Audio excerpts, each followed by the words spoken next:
I'm Preeti and welcome back to my YouTube channel. So here we gonna laugh together और आज देखने वाले हम थोड़े बहुत memes. So let's find out what's new in the market. So without wasting your precious time, let's start the video. But please stay till the end, okay? तो किस तरह से मेहनत की आपने, परिवार का और स्कूल का कितना सपोर्ट रहा?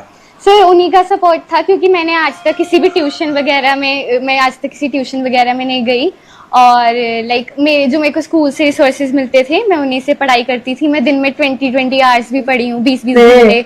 और मतलब मैंने कोई भी शब्द एनसीईआरटी का या किसी बुक का नहीं छोड़ा, मैं हर चीज पढ़कर गई थी, तो शायद इसलिए हो गया। और मैं बहुत अंडर कॉन्फिडेंट थी बोर्ड से पहले, बट मेरे पेरेंट्स ने मुझे हमेशा कहा कि आई विल डू बेस्ट, इसलिए मतलब हो गया। 20 घंटे पढ़ने के बाद ये टॉप नहीं करेगी तो क्या तुम टॉप करोगे? मेरी तो बात ही छोड़ो ना, मैं तो अलग हूँ ना। 20 के पीछे का जो जीरो होता है ना, उसे अगर तुम हटा दो ना तो उतने घंटे पढ़ने में भी मेरी मौत होती है, ठीक है? समझ रहे हो ना? और लिटरली स्टडी 20 घंटे बहुत होते हैं। उसके आधा मैं सो सकती हूँ और उसके आधे टाइम में मैं सिर्फ उदासियां ले सकती हूँ, ठीक है? देखो एक दिन में होते हैं 24 घंटे, ठीक? And she literally study 20 hour, तो बचते हैं 4 घंटे। अब 4 घंटे में कोई इंसान क्या ही कर सकता है? मतलब 4 घंटे में कोई एक स्वस्थ इंसान 4 घंटे में अपनी नींद पूरी करेगा, खाएगा या फिर फ्रेश होगा? मतलब एक अच्छे खासे इंसान को भी 6 से 8 घंटे की नींद चाहिए होती है। एंड जब 20 घंटे हम पढ़ ही लेंगे तो 4 घंटे में हम क्या घंटा उठा पाएंगे? घंटा कैसे सो पाएंगे? हमारे आदिल के अंदर तो अभी भी इतना बचपन आ के बिस्तर में ही पेशाब कर लेता।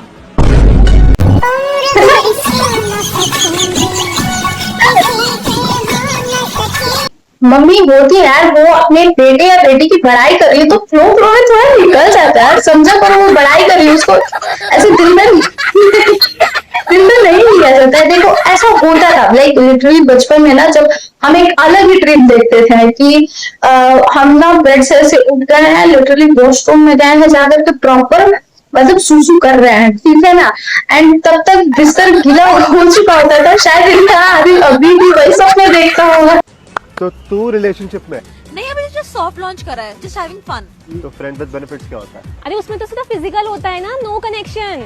तो तू श्रुति के साथ फ्रेंड विद बेनिफिट्स में? वो नैनोशिप हुई ना, ऐसा रिलेशनशिप जहाँ कमिटमेंट ही नहीं होती। ठीक है, तो मतलब ऐश्वर्या नैनोशिप में? नहीं, मैं तो पॉलीएमरी में हूँ ना, जिसमें इमोशनल कनेक्शन तो एक के साथ होता है, लेकिन फिजिकल और लोगों के साथ भी हो सकता है। तो मतलब तेरी एक्स ने जो तुझे कल टेक्स्ट करा था वो पॉलीएमरी में?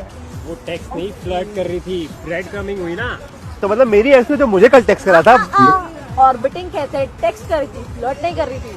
तो तूने जो कल अपना ड्रंक होके अपने एक्स को कॉल किया था वो ऑर्बिटिंग नहीं, वो ब्रेड क्रमिंग नहीं, वो पेरेंटिंग है यार। ये क्या है? देखो जेनजी जनरेशन के होते हुए भी ना जेनजी टर्म नहीं समझ में आ रहा है। ऐसा नहीं होता है कि आउटडेटेड सा फील होने लगा है कि हम इस जनरेशन के है कि ऐसा लग रहा है कि हम दूसरे गोले से आकर के यहाँ पे टपक पड़े ना। कुछ समझ ही में नहीं आ रहा है। अपनी काली करतूतें, घटिया करतूतें, अपनी चीटिंग को छुपा के लेना, ऐसे नए नए सब लॉन्च कर किए जा रहे हैं जो कि समझ में ही नहीं आ रहा है। मतलब उसे नंबर से ही पार हो जाता है। मतलब हर बार बीच में ही नहीं घुसता है। मैं क्या बोलने जा रही हूँ मुझे भी नहीं समझ में आ रहा है, क्योंकि मैं फ्रस्ट्रेट हो चुकी हूँ। फ्रस्ट्रेशन का लेवल जब पार होता है ना तो ऐसा ही कुछ करता है।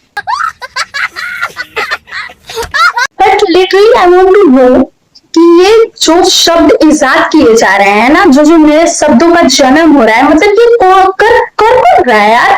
नहीं समझ में आ रही। बेंचिंग नैनोशिप कुछ समझ ही नहीं आ रहा है। भेजे में नहीं पड़ रहा है। सीधे सीधे बोलो तुम अपनी काली करतूतें कुछ छुपा रहे हो एंड उसी काली करतूतों को ऐसे ढकने के लिए ना नए नए शब्द ऐसे लॉन्च किए जा रहे हो। तो मत करो, बड़े मनहूस करो।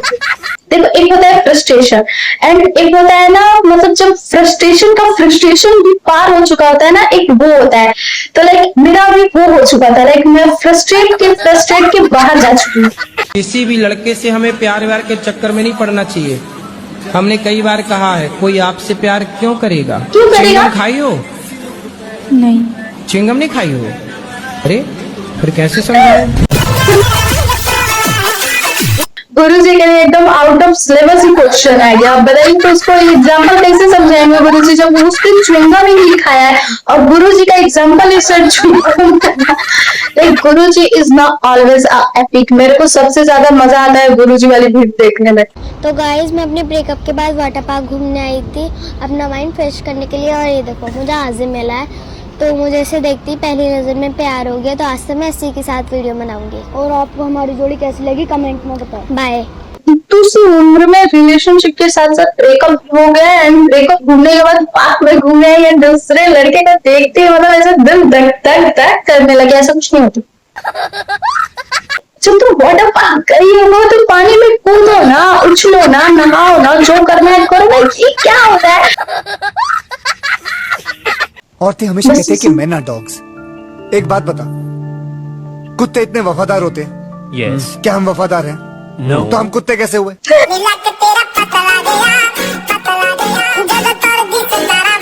No one can roast men's better than men.